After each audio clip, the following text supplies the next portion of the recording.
You're listening to the Greeks Gridiron. Now here's your host, Ethan Haristadoulou. Welcome back, everybody, to the Greeks Gridiron. I'm Ethan Haristadoulou, and it's that time again, Tuesday, off the heels of another week of NFL action, where we dive in, we discuss, we react, and we rank all 32 teams from worst to first within our tier list, as we're coming off of a week where a ton of favorites basically came away with W's, minus an upset or two here and there, but a heavy week for favorites to come away with wins here. So we'll dive in, we'll discuss, we'll react, but comment down below. Let me hear from you, your thoughts, your opinions on this past week, my rankings, maybe some of your rankings if you want to give me a top 5, a top 10, anything like that. Fire away. But as always, we will start by showing off last week's rankings first. We'll take a good look at that, memorize it, pause it, take a good look, digest, have an idea. We'll reset the board, though, and we'll work our way from the bottom up to the top, beginning as we always do with the Probably Picks Top 5 category. And I'll go back for a quick second here. As you'll notice, the Jets, all the way to the far right, in purgatory by themselves in the bottom of this category. Well, not no more. The Jets have clawed their way out of the basement and jumped the Tennessee Titans now. So the Titans holding the bottom spot here in the Probably Picks Top 5 category, followed by that Jets team with the Saints right above them, the Raiders after that, and then rounding out the group, the Miami Dolphins. These 5 teams have been battling it out throughout this category for a couple of weeks now here, but let's talk about the Tennessee Titans, because as things currently stand right now, as we are getting shots of Cam Ward yelling at Mike McCoy on the sideline, what are we doing? Go for it on 4th down. The Titans are a mess, and I don't really think that's going to change. And the one win that they have this season at this point now, it was a gimme and was handed to them courtesy of the Arizona Cardinals collapse in the matchup against them. I don't really know how many more wins this team actually has on their schedule. They're already starting to sell things off as the trade deadline approaches, as they were one of the first teams to make a move trading away cornerback Roger McCreary to the Rams in what amounted to an essential pick swap. So this is going to be the Titans the remainder of the way at this point. I don't envision the team getting much better. You probably have another win or two at most on the season, and that probably doesn't come until teams start to either give up themselves and you catch one of those teams on your schedule, or you're catching a team that's not using their starters in week 17 or 18 of the season, because the AFC seems to have some heavy front runners who could have their position or just the entire playoff picture locked up to that point with the way the top portion of the AFC looks. The Jets right above them, owner Woody Johnson this past week leading into week 8 calling out Justin Fields for his play, and we heard Justin Fields even talk about it in post-game about how personally he took those comments, obviously indirectly, but I think everyone knew exactly why he was sharing what he was sharing when he did. But he comes out, has himself the best game he's had so far as a New York Jet. You're missing wide receiver Garrett Wilson in this one. You're missing your cornerback, your star on anchor on that defense in Sauce Gardner, but it did not matter because you had yourself a Bengals defense that is a literal sand sieve and does not know how to stop anyone doing anything at any given point of a football game. You had Aaron Glenn, who was more than willing to put it all on the table, if you know what I'm saying, and go up for 2 rather than just settling for a field goal to set yourself up and put yourself in a position where if you score again, you take a lead rather than game being tied. They got the 2. They ultimately got the ball back and scored again, and it was too little too late for the Bengals to make a comeback by that point. I got to give a lot of credit to the Jets, man. I said last week you have 1 or 2 winnable games left on your schedule, and I honestly did not pin the Bengals for that one, but in hindsight, seeing how that defense looks over there and keeping in mind that, yes, you are working with Joe Flacco still as the quarterback in Cincinnati, the Bengals were probably one of those teams. I still think there's only maybe one more win on the schedule at this point because this Jets team has played really bad, and it unfortunately took a bit of a collapse courtesy of the Bengals to help hand them that victory. But nonetheless, the Jets finally have a W here. I honestly thought they were going to go to about double-digit losses, maybe 10 or 11 before they found their first win. So a nice little surprise victory for them and a big upset over the Bengals. Saints above them, always a tough out, constantly making teams earn it against them. The defense continuing to show that they do have some fight and some good pieces on that side of the football, whereas the offense is just kind of stuck in, I don't even know if neutral's the right word. Park might even be a better option for you. But changes on the horizon now as Tyler Shuck has now been deemed quarterback one going forward. And while I don't really have a ton on their performance against the Bengals, against the Tampa Bay Buccaneers, but I am really looking forward to seeing now what this offense looks like with Tyler Shuck under center. I never really anticipated much happening with Spencer Rattler being the guy. We got a good taste of what he was as a quarterback last year, and while he did have a nice start to the season, very conservative, it wasn't very prolific. He was very clearly being careful with the football. We saw it unravel a bit last week, and I don't think you really got much else from him this past week as well, so I'm not really surprised to see the Saints make the change here. Looking forward to seeing what a Tyler Shuck-led offense, though, in New Orleans looks like, working with Chris Olave, Alvin Kamara, and company over there. The Raiders above them did not play. I believe they actually did technically slide down a spot because of the Browns jumping up and out of this category here. So there is that, but it's not really anything to do with them. It's just kind of the way things reorganize themselves, and also the Dolphins right above them getting a big upset victory is where we turn the focus to. Somehow Tua with one eye. He's a better player with one eye than two. I don't really know, but that eye looked like it was near swollen shut as he was taking the field for that game against the Falcons. But 4 touchdowns, no interceptions. Best game by far we had seen him have. The running game looked really strong. Both Ollie Gordon is somebody who we need to keep an eye on, because I know his last season in college was not great, but the season prior to that, this was somebody who a lot of people looked at as a first-round running back. And whatever happened that final season at Oklahoma State, it is what it is. It's in the past. It's history now. But I'm looking forward to seeing how he potentially evolves in the Miami Dolphins offense going forward, whether it's with Mike McDaniel or not down the road. But ultimately, both running backs, he and Devon Achane, having a really good game. Jalen Waddle, obviously, getting a handful of looks, getting the ball his way after those goofy comments that we got from Tua during the week about not being able to see him because the offensive line and defensive line are so tall and sometimes it's hard to see. Regardless, Miami comes in and just stomps out the Atlanta Falcons. I don't think anyone saw that coming, even with the fact that it was going to be Kirk Cousins as opposed to Michael Penix at quarterback. And on top of that, like the defense, you got to give them some praise. Shutting down Bijan Robinson, did not anticipate that in the slightest. I was expecting Bijan Robinson to maybe have like a career game, but here we are, a completely different conversation that I think a lot of people expected to be having. Looking at the Swirling the Toilet category, those down but not quite out teams, season approaching the danger point, but not quite there. Cardinals at the bottom of the group here, sitting at 2-5, obviously did not play this week, so we will move on from them. Browns right above them, followed by the Giants, the Bengals, Ravens, Vikings, and then the Commanders falling into this category here for the first time this season. So the Browns, Dylan Gabriel is not it. And listen, losing Quinshon Judkins did not help the situation. He's honestly like the engine of this offense. It almost feels like to this point in the season here, which is crazy because there almost was like a reality where you didn't have Quinshon Judkins. But here we are. He is the guy for your offense. Ultimately, he goes down, and that kind of kills a big momentum piece for your offense. You have Myles Garrett on the other side, literally collecting sacks like Infinity Stones, trying to win you that football game on the defensive side. But at this point here, I'm not going to say I've had much of an opinion on the Shedeur Sanders, Dylan Gabriel, and just the quarterback saga that has been brewing in Cleveland since the draft this past offseason. But at this point now, with Dylan Gabriel continuing to play the way he has, one of two things is going on, and that's either Shedeur Sanders is really as big of a pain in the ass as it's been made out to seem, or the Browns are really in on some sort of conspiracy and just not wanting to let Shedeur Sanders play. Like I don't think there is any gray area in the middle. It's one of those two. I'm not involved. I don't know the answer to it, and I don't lean one way or the other. But you can't be having this type of quarterback play at this point in the season, going through now 2 QBs and potentially, I would assume at some point getting to quarterback number 3, and it should be Shedeur Sanders next. Something's got to be going on there, and I would love to know the truth about it, but the only thing I can really say about their situation in Cleveland right now is I'm looking forward to when we finally get to see Shedeur Sanders play, because what we've gotten from Cleveland so far this season has not been good. Giants above them. This game was more in line with what I was anticipating the first time around between these two teams, they and obviously the Falcons.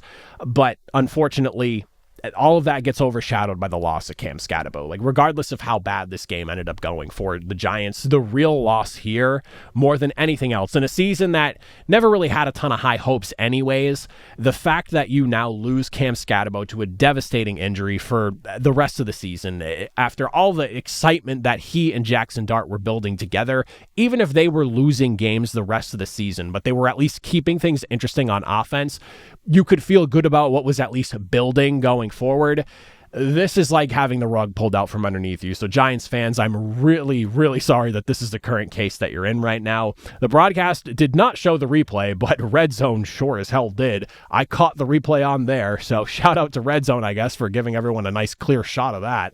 But ultimately, it's like a loss within a loss, and that's not fair to have to come out with 2 losses in 1 week for the Giants. Bengals above them, leave it to Cincinnati. It's funny because you watch that fourth quarter play out against the Jets, and you were just like, of course, it's Cincinnati. The way they constructed their roster, it was all offense, no defense. Trey Hendrickson obviously is like the one big piece you have on that side of the football. And ultimately, the defense literally cannot do anything to slow down the Jets' offense late in this game here, challenging the Giants for their defensive collapse last week in the fourth quarter. They didn't quite get there, but it felt just as bad with the 23 points in the fourth quarter that they let up ultimately. This is the bed that Cincinnati made themselves, and they're going to have to lay in it now at this point. They're probably going to be in the mix for games. There is still so much offensive production coming out of that team right now, and Joe Flacco's doing a good enough job with 2 talented wide receivers to keep this team semi-afloat. But if we're back now to the offseason memes and jokes of Cincinnati's going to need to literally score 40 points a game if they want to win, and they scored 38 and lost. So the only other logical step now is to make sure you're putting up 40 points in a game to come away with a victory. It rang true going into the season, and now even more so minus Joe Burrow, a guy who would have you sustaining drives. And again, Joe Flacco's doing a good job, don't get me wrong, but this is not the offense you were expecting to be working with. You're hoping in that game Joe Burrow, is putting up 50 points for you so you can come away with a comfortable win there. But this is the state of the Bengals. They're going to lose games where they put up 38 because the team that they're going up against is going to put up 39 or more. They have to score in order to win these football games. Ravens right above them. Let me say this, actually, before we even get into the Lamar Jackson conversation and not being there. I made my prediction for their game prior to knowing Lamar Jackson was going to be playing. So as soon as I heard that he wasn't, I basically was like, oh, well, that's a loss. I was under the assumption he would be out there. It seemed like he was trending in that direction. Everyone seemed to have thought that until the news broke that he was not going to be playing on Saturday.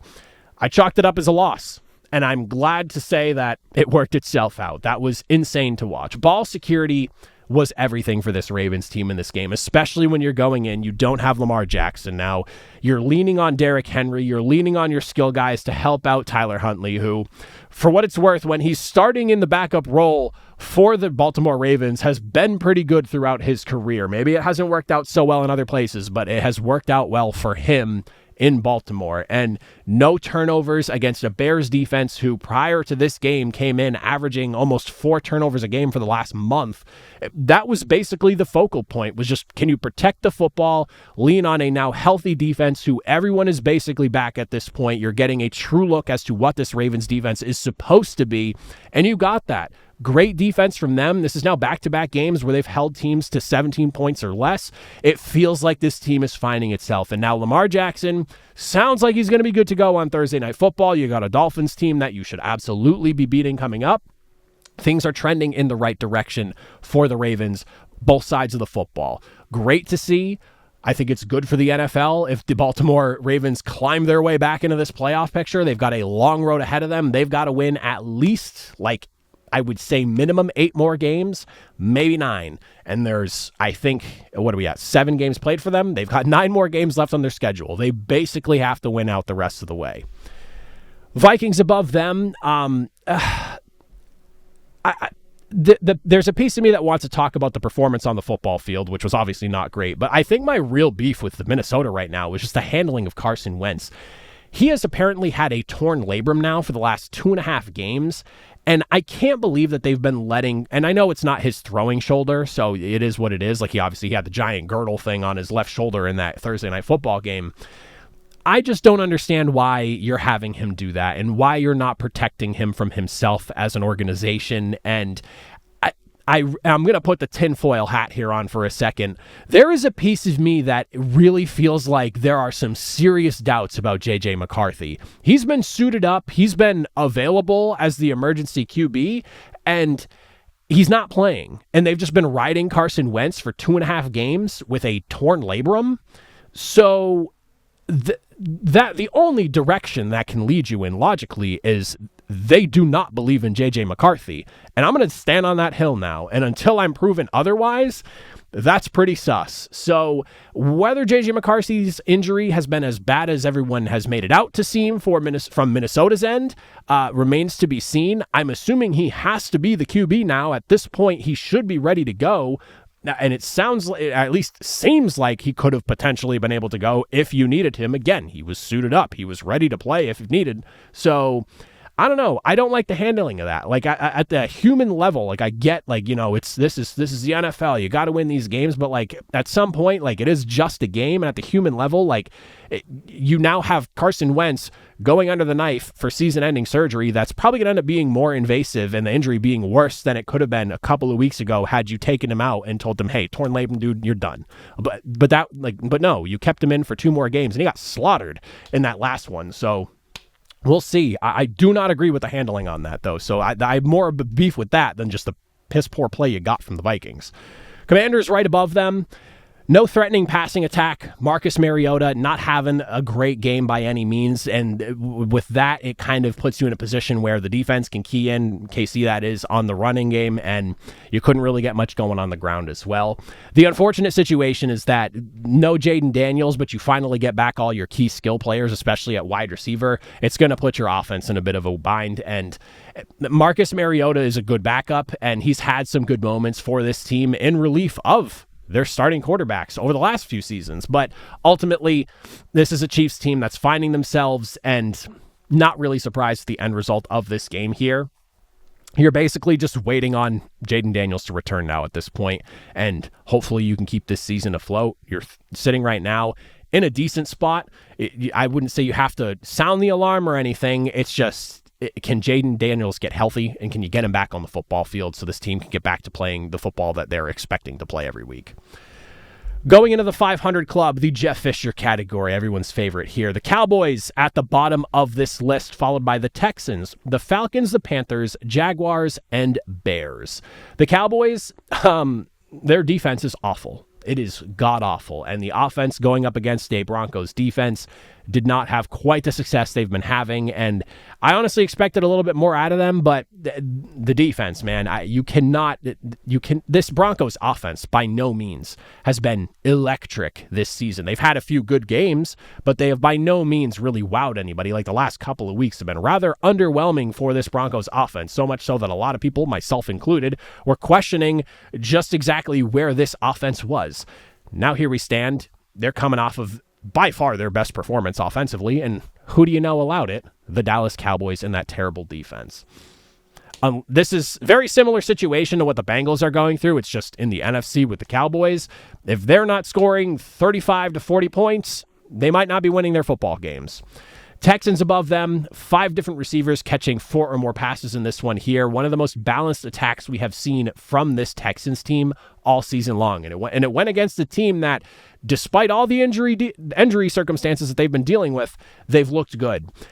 They come in, they're underdogs at home. Or actually, I think they were favored in this one, oddly enough. I just looked at them as the underdog, excuse me. That being said, they come in, they have a win against a good football team. This is their first good win this season, because they blew out the Ravens that by the time they were playing the Ravens, it felt like starting 22 was out on that team. I know it's a hyperbole, but they were very banged up in that one. You also have a win over a hapless Titans team that's going absolutely nowhere. So this was a good get right game. And also on top of that, kind of like a prove it to yourself sort of game. CJ Stroud looked pretty good, even without a Nico Collins in tow. The offense, again, flourished. You had a good run game. Passing attack looked look good. Offensive line still not perfect, but this was the most comfortable, CJ Stroud has looked all season, in my opinion. So hopefully you can build off that. Again, against a team, good record, has been playing well despite all the injuries that they've been dealing with. You're hoping that snowballs now into more wins to try to get yourself back in the race in the AFC South, because the Colts are just kind of running away with it right now. Falcons above them.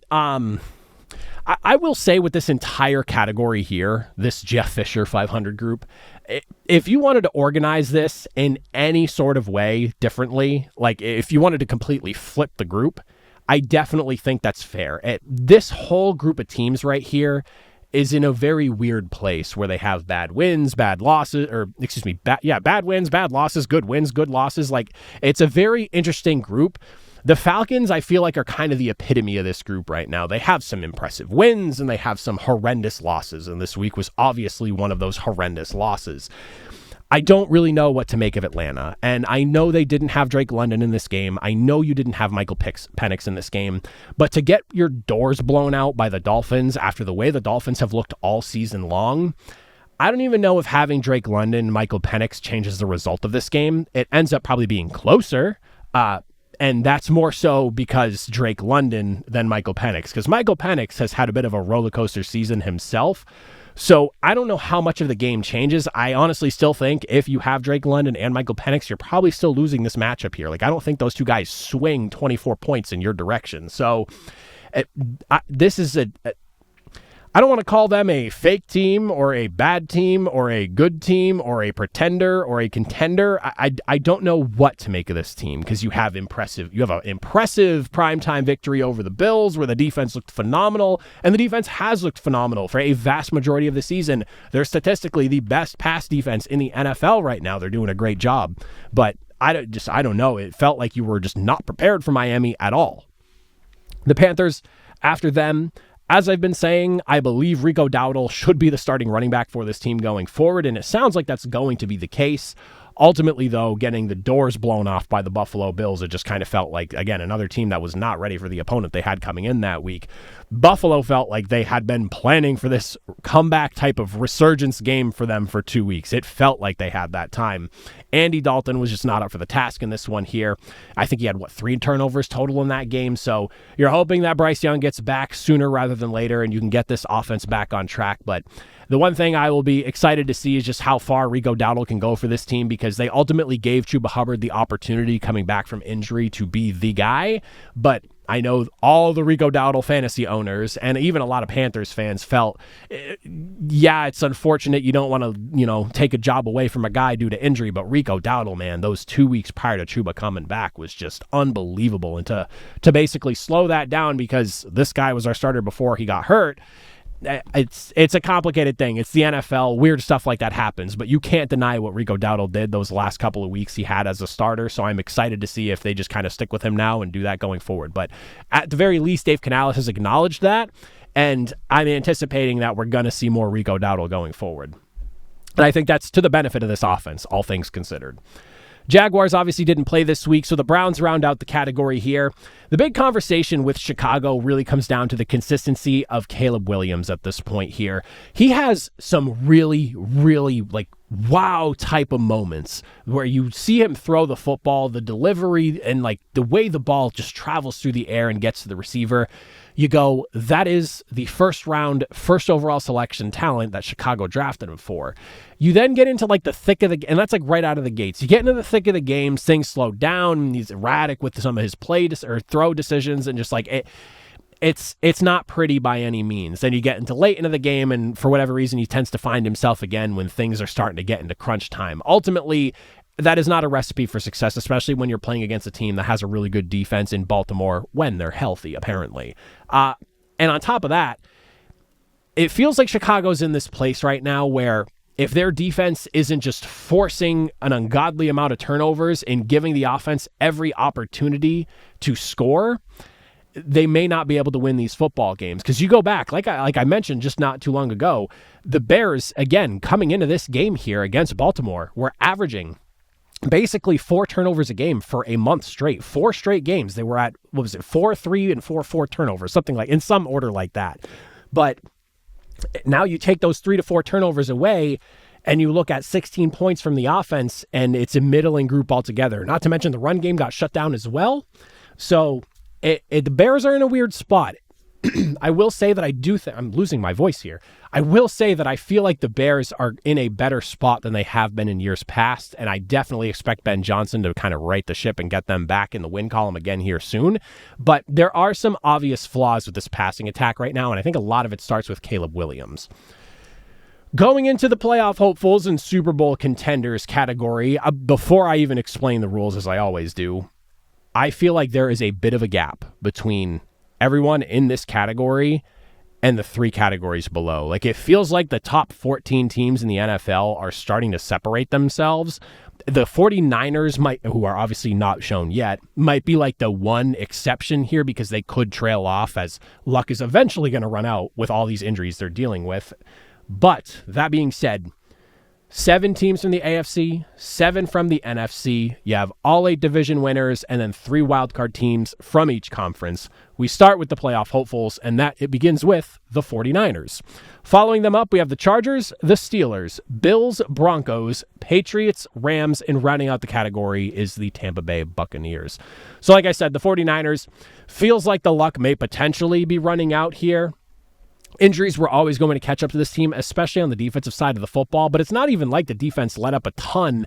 It was just that Houston did such a good job of managing the game and managing the football in a way where they weren't putting it in bad places, and they just kept converting on third downs over and over to the point where it was like they slow played and did it extremely efficiently on offense, where they were just these long extended drives where they were getting into the end zone or at least putting up points. And then ultimately the 49ers just coming up short. And again, these injuries were eventually going to catch up to you. It's one of those things where they're still an extremely well-coached team, and even with all the injuries, it's one of those teams that tends to be greater than the sum of their parts. I'm interested to see when Brock Purdy gets back. It sounds like they want Brock Purdy back at this point here. I think that would do a lot for this offense, but we'll see. The 49ers are in a weird spot. I thought maybe the luck would continue, maybe the coaching and just the way that they were handling everything, all the adversity and injuries was just being handled extremely well by the coaching staff and by the players. But seeing them lose the way they did to the Texans kind of maybe brought me back to the reality of what this 49ers team could be going forward.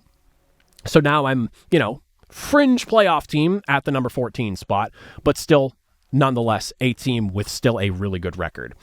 Chargers above them on a short week, major offensive bounce back, and a big part of that obviously being the returning offensive linemen you had here in Trey Pipkins and Joe Alt.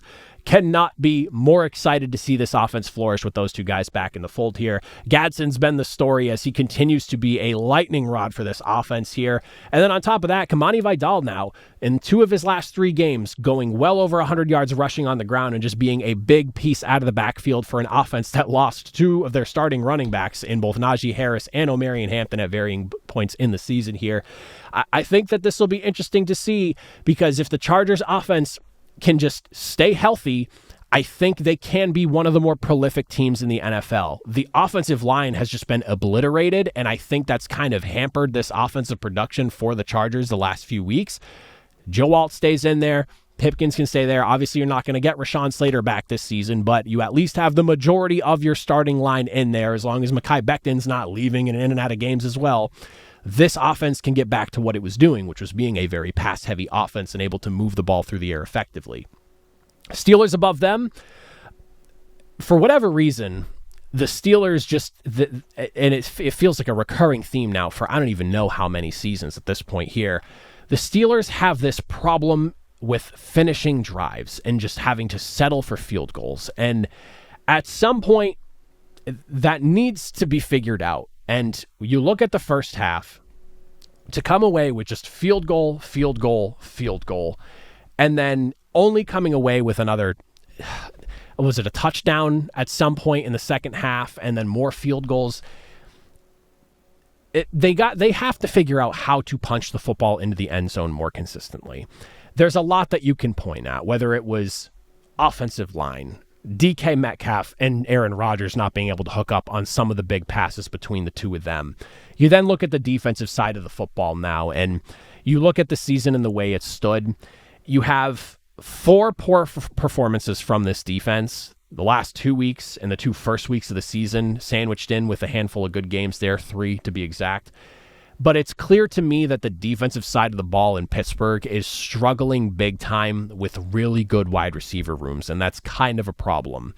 Minnesota, Cincinnati, and now Green Bay, it took them a little bit, but they figured it out late in the game. All really talented wide receiver rooms that took that secondary to task in that matchup. So there's a couple of glaring issues. Offense just not getting drives to end in touchdowns and having to settle for 3. And then, of course, the secondary now clearly struggling against the more elite wide receiver rooms in the NFL. That's just not going to win you a playoff game come January. So we could be in store for another good regular season Pittsburgh Steelers team, but struggling as much as they have against those top-end wide receiver rooms and an offense just not basically shooting the team in the foot. Because if you even take 2 of those drives that you had in the first half and punch it into the end zone, you're looking at a completely different conversation. Or even 1 drive in the first half and 1 drive in the second half, and you turn those field goals into touchdowns. Completely different conversation of a football game and result. Bills above them. They came out, they heard all the conversation during their bye week, all the doubts and everything. 2 straight losses going into the bye after starting off the season 4-0. And here they are now. Big win, and they made an absolute statement, just demolishing Carolina on the road. It was a James Cook show all game long. Khalil Shakir had some big plays as well. Josh Allen didn't even really have to do one of those, or didn't need to have one of those like Josh Allen-esque performances. It really was just the entire offense making some big plays. All your skilled guys coming up big.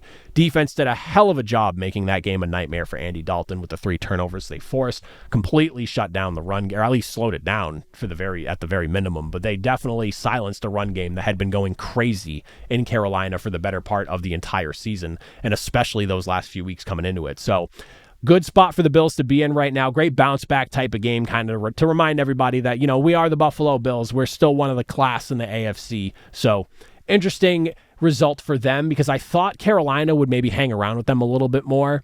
And now I'm excited to see if maybe Buffalo is ready to flip that switch and get into high gear as we've reached the midpoint of that season now.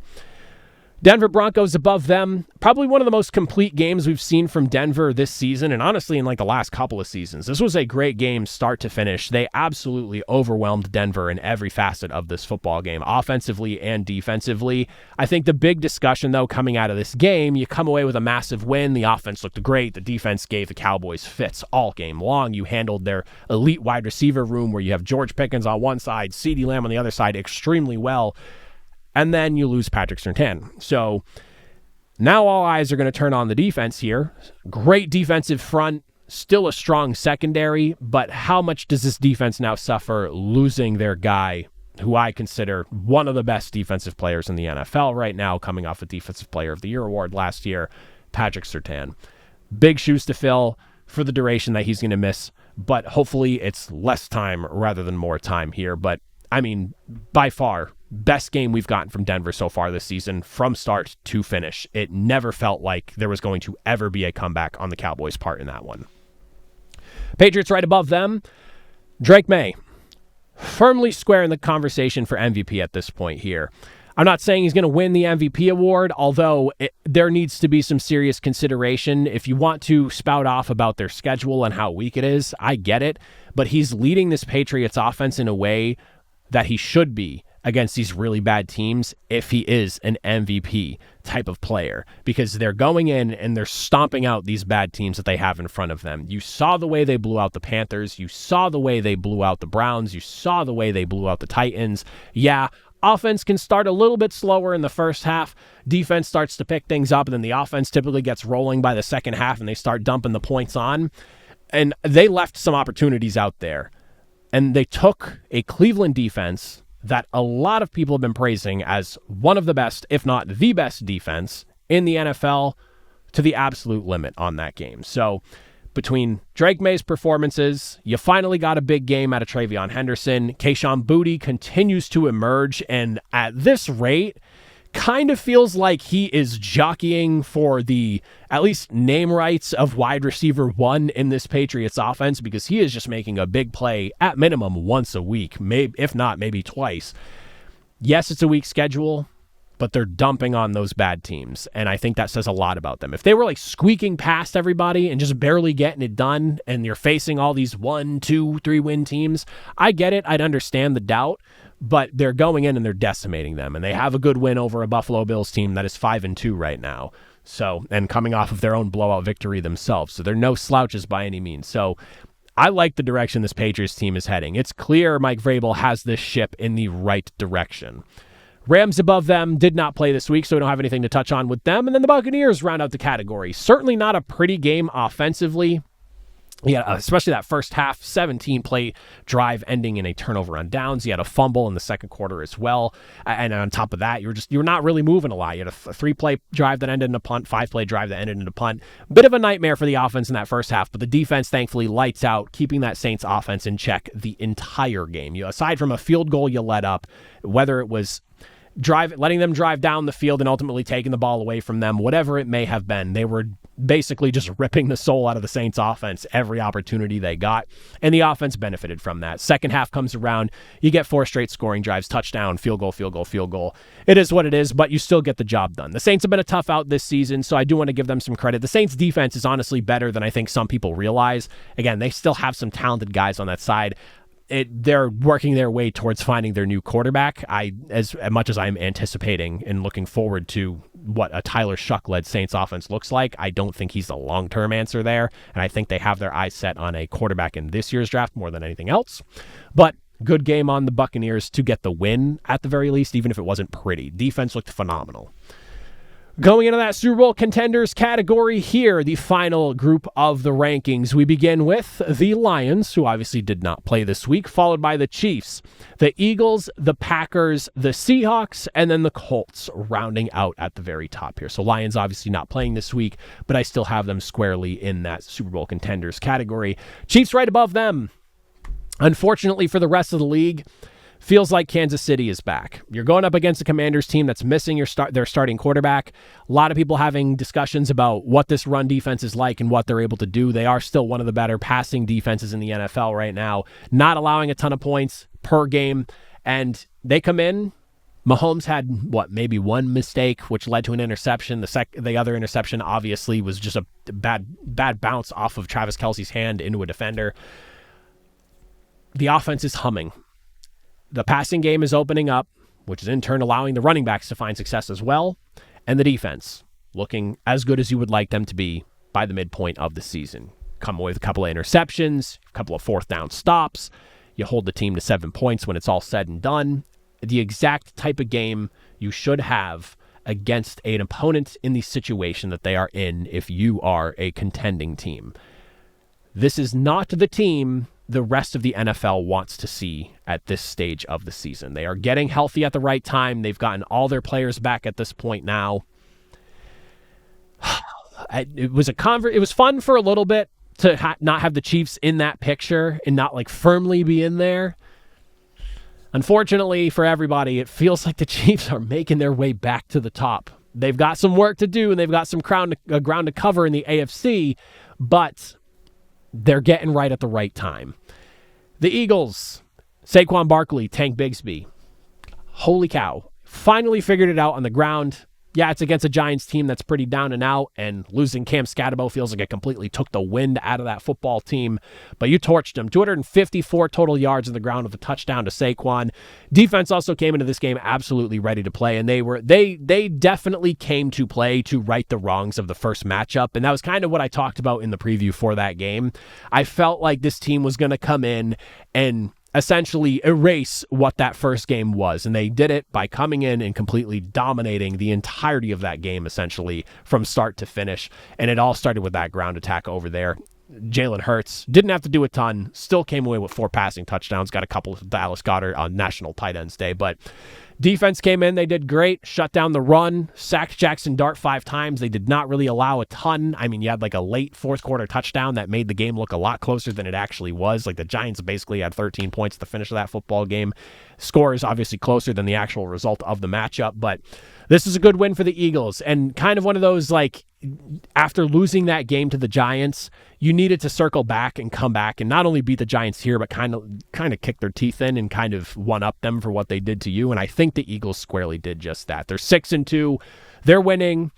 There's still the conversation around the unhappiness around A.J. Brown. He obviously didn't play this past week, and I'll be interested to see if he goes anywhere. It sounds like the Eagles are trying to make it abundantly clear they don't want to move him, but sometimes teams do that to entice other teams to up their offers for him. So we'll see what happens there. But even if A.J. Brown is not on this team post-trade deadline, I think the Eagles will be okay. Above them, we have the Green Bay Packers. Took a little bit, but the Green Bay offense found themselves in the second half, scoring 28 points. The defense, they played the ultimate game of bend but don't break. I harped on the Steelers and their inability to finish drives, but a lot of that had to do with just the Packers coming up and making big plays when it mattered most in this game here, especially on third down. And they put the Steelers in positions where they just had to settle for 3. Third down was too long. Fourth down, was too long. You couldn't risk going for it. And you ultimately just forced them into field goal after field goal after field goal until you got that spark in the second half here. Christian Watson, first game back, 4 receptions, 85 yards. Huge for this offense here. And you still don't even have Jaden Reed back, who I believe was dealing with a broken collarbone, if I remember correctly. And he should be getting back fairly soon as well, because it's been, I believe, about 6-7 weeks since that injury, because I think that happened against the Commanders in week 2, if I'm remembering correctly. So it's been a while. So he should be well on his way to being back himself. Maybe give it like another week or 2, and I think we're probably going to see Jaden Reed in the fold. And at that point, you're looking at a extremely healthy offense for this Packers team that has a great defense, obviously with a star pass rusher in one of the best in the NFL, Micah Parsons, doing his thing like he does each and every single week. Green Bay's getting right at the right time, too. Very similar situation to the Chiefs. A lot of people have been doubting the Packers, calling them like fool's gold, and just, I doubted them going into that game. I picked the Steelers. I was wrong. I'll admit it. I thought Green Bay might get got in this game here, especially, it's a return revenge game for Aaron Rodgers, yada, yada, yada. But no, Green Bay still finding ways to win. Yeah, that Browns loss does not look great on their record. The tie against the Cowboys is obviously not ideal as well, but they have 5 good convincing wins in my opinion. Seahawks above them sitting at 5-2. I still think they're one of the classes of the NFC. And then, of course, at the very top of the rankings, the Colts continue to sit as they are now 7-1. Jonathan Taylor needs to be in the MVP conversation. I am so over the quarterback award that is the MVP these days. I would love to see a running back win it. I would love to see anyone that isn't a quarterback win it for the first time since 2012. I believe Adrian Peterson was the last non-QB to win, if I'm remembering correctly. And if anyone deserves that opportunity, Jonathan Taylor, with already 15 total touchdowns this season, that is my guy, where if it's not a quarterback, it's going to be JT. He's got to get that award. But the Colts as a unit, man, that offense and their output is just absurd. It's absolutely absurd. The fact that they're able to move the football the way they are, whether it's a good team or a bad team, is unbelievably impressive. And I keep going back to that Rams game because they're a couple of bad mistakes away, in just boneheaded mental errors, like the Adonai Mitchell fumble at the goal line errors away from being 8-0 and just kind of running away with this conversation right now.